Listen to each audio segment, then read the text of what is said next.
عليكم متابعيني، شلونكم؟ شو اخباركم؟ اليوم راح اسوي لكم هوت اند سور على الدياي. اول شي راح احط زيت. قبل ما ذبل شوي معانا البصل راح احط دياي مقطع، صدور دياي مقطعه صغيره صغيره.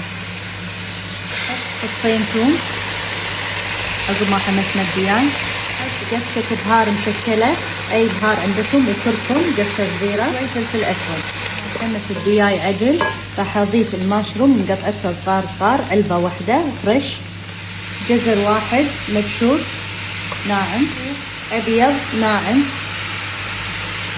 باشرته، مكعب خضار الماجي مذوبته مع ماي. بسم الله الرحمن الرحيم. صويا صوص نص كب،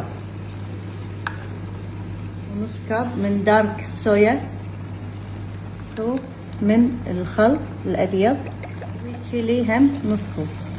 المعيار كله في هذا المقادير. راح نضيف ماي حار بعد كوبين، ونضيف ملعقة صغيرة سكر بني، ونضيف بابريكا بعد قفشة.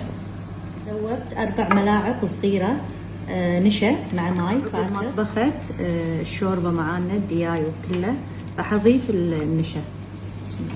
راح اضيف عصرة ليمون اذا عندكم فريش بعد احلى، عودين من بصل الاخضر، واخر شيء اخر اضافة راح احط بيضة واحدة كاملة شوي شوي عشان تعطينا خيوط حق الشوربة. وبالنسبة حق البيض لا تخافون، يعني ما في طعم، كلش ما في طعم. وهذه طريقتي وجربوها وعليكم بألف عافية. لذيذة لذيذة لذيذة، يام يامي.